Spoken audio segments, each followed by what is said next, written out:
Has the threat of a pending layoff got you frazzled? Well, don't worry. In this video, I'm going to share with you how you can stay under the radar.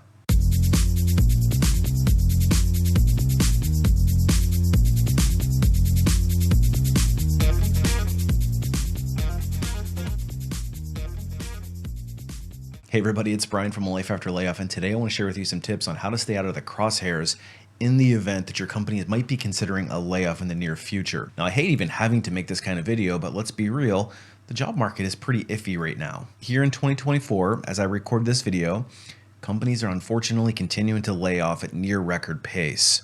For example, Tesla announced a major layoff, Google's announced probably the third or fourth one, and Walgreens has also announced a layoff. And it seems like every time I log onto the news, I notice another company is planning a major layoff. And if you're fortunate enough to have a good job today, you want to make sure that you keep it. So in this video, let's go through some strategies that you can use to keep the target off of your back as best you can. But before we get into that, if you're interested in more career and job search related content just like this, directly from a corporate recruiter, make sure you hit that subscribe button. You might also want to hit that notification bell so you don't miss any future content. So how do you keep your name off the layoff list? Well, the first thing that you should be doing, and this kind of is self-evident, but you should be doing good work. Obviously, one of the quickest ways to get on a layoff list is to be an underperformer in your job. And if you're somebody that has a track record of underperformance, now's the time to start stepping up your game. And here's a little hint. You can check your recent performance appraisals to see what your boss really thinks about you. If your performance is subpar, obviously you want to improve that. But if you're somebody that's just middle tier, you're just getting meets expectations, I would also be really upping my game right now. And oftentimes companies will look across the broader organization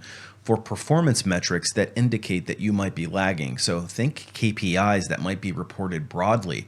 How are you tracking to your own team? How are you tracking to other similar teams across the organization? Because these performance metrics are very cut and dry. Your name ends up on a spreadsheet with all the numbers associated with you and your group, and then they just basically go down the list looking for outliers. And that's the first step.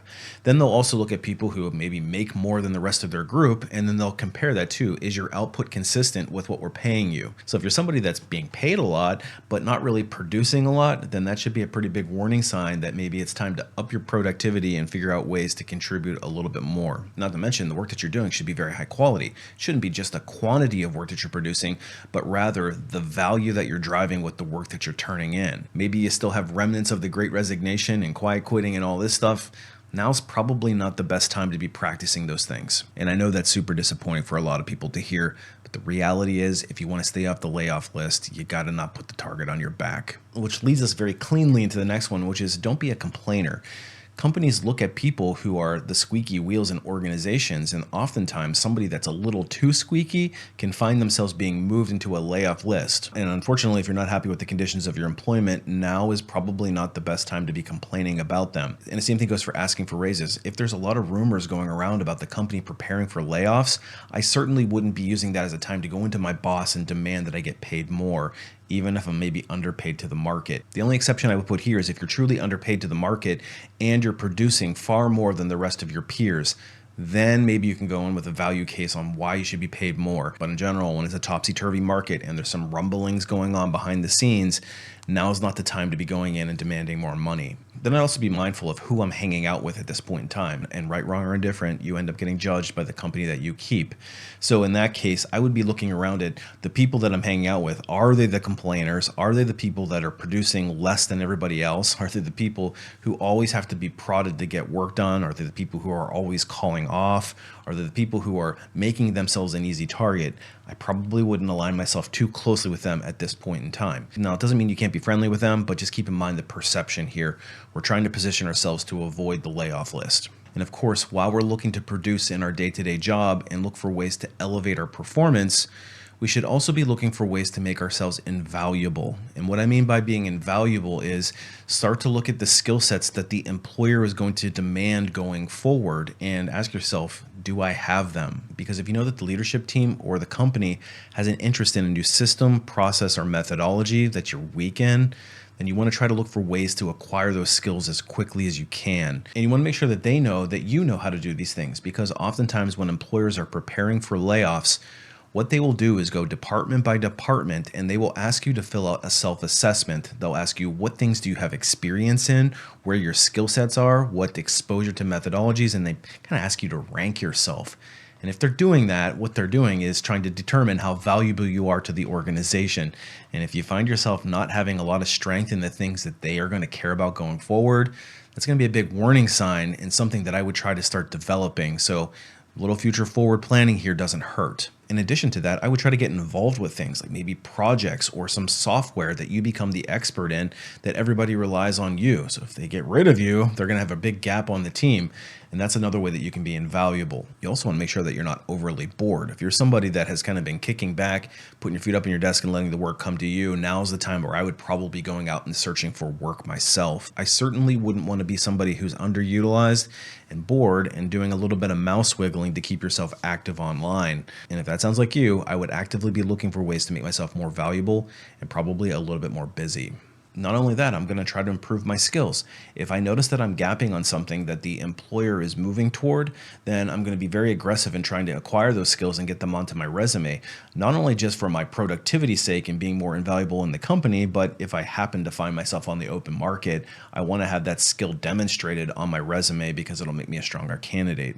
And the next piece of advice is being visible. Now, being visible is a double-edged sword because if you're too visible, it could actually put a target on your back. But if you're not visible enough, people might not know the value that you drive, and therefore you could also end up on the layoff list. So we're kind of looking for the porridge just right here. So if it was me, I would make sure that I'm close to my boss, and maybe even in an extension of that, my boss's boss.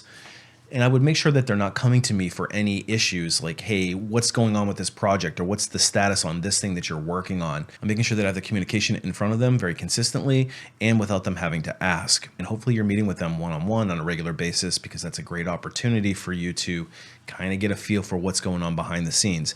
Now, keep in mind, the boss oftentimes won't know themselves because it's usually a couple layers up from them where these decisions are being made, but they might hear some inklings. They might give you a little bit of a heads up if something's coming down the pipeline that's not good. But ultimately, I probably want to lay low, not be overly visible, but visible in the right places, if that makes sense. But so that's what I would be doing in my organization today if I felt like things were getting a little turbulent and I wanted to try to keep a target off of my back. But the moral of the story here is being proactive.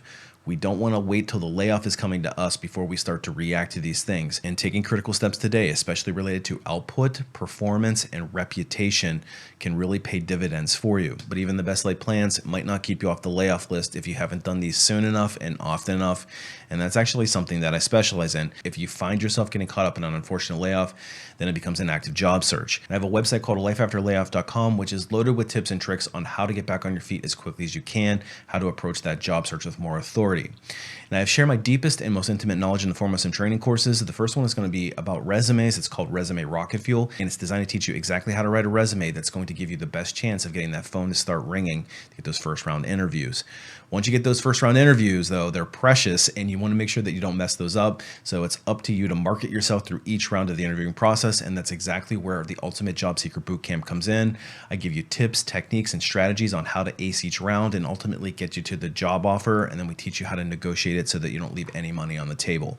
But if you want to skip the recruiter altogether, that's the preferable method for job search. It's a lot easier to get a recruiter to come to you, or even better to skip the recruiter altogether. And that's where Unlocking LinkedIn comes in, because it teaches you exactly how to do those two things. So if you've gotten caught up in an untimely layoff or you're struggling in your job search, I strongly encourage you to check out resources that can help you get back on your feet as quickly as you can. And don't underestimate the power of good preparation, especially in a very tight labor market. You need every advantage that you can get.